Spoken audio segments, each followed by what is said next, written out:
एक समय की बात है। एक देवदार पब्लिक स्कूल था जो शहर से बहुत दूर घने जंगलों के बीच एक पहाड़ी पर स्थित था। बाहर से यह बहुत आलीशान दिखता था, लेकिन अंदर का माहौल हमेशा अजीब सा और उदास रहता था।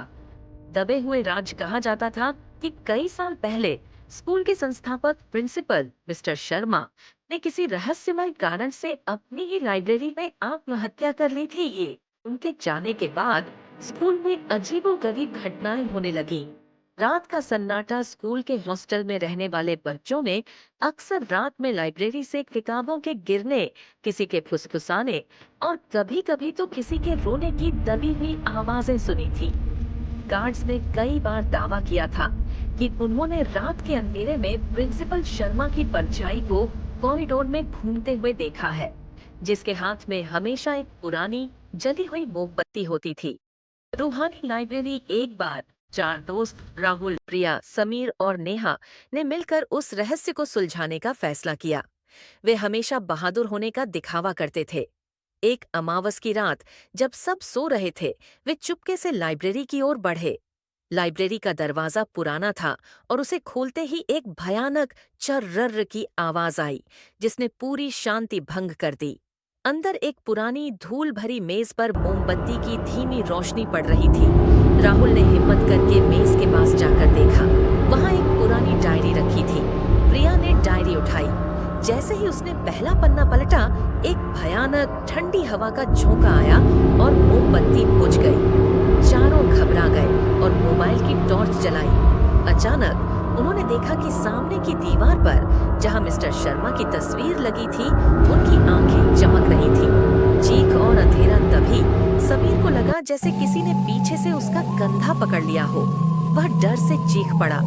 इससे पहले कि कोई कुछ समझ पाता, नेहा की टॉर्च की रोशनी छत की ओर गई और उसने देखा कि एक आकृति उलटी लटकी हुई है, जिसके बाल बिखरे हुए हैं और आंखें सफेद हैं। आकृति ने एक भयानक डरावनी आवाज में कहा, तुम यहाँ क्यों आए? ये जगह मेरी है। चारों बच्चों के हाथ पैर ठंडे पड़ गए। वे चीखते हुए दरवाजे की ओर भागे, लेकिन दरवाजा अपने आप जोर से बंद हो गया और बाहर से कुंडी लग गई। उन्होंने दरवाजा पीटा, लेकिन कोई फायदा नहीं हुआ। चारों ओर अंधेरा छा गया और उन्होंने सुना कि कोई तेज कदमों से उनकी ओर आ रहा है। राहुल को याद आया कि प्रिया के हाथ में डायरी थी। डायरी, उसने फुसफुसाते हुए कहा। प्रिया ने कांपते हाथों से डायरी का आखिरी पन्ना खोला। उस पर लिखा था, अगर मेरी आत्मा को शांति देनी है तो मेरी टूटी हुई चश्मा और पुरानी घड़ी जो अलमारी में रखी है वो जला देना। इससे पहले कि वे कुछ कर पाते, उस भयानक साय ने उन पर झपट्टा मारा। आखिरी पल में राहुल ने अपनी जेब से लाइटर निकाला और समीर को अलमारी की तरफ धक्का दिया।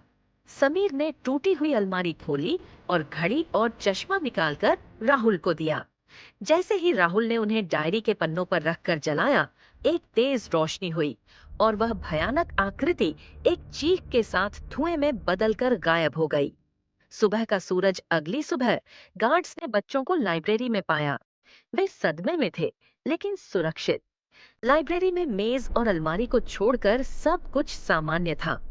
उस दिन के बाद उस स्कूल में कभी कोई अजीब घटना नहीं हुई।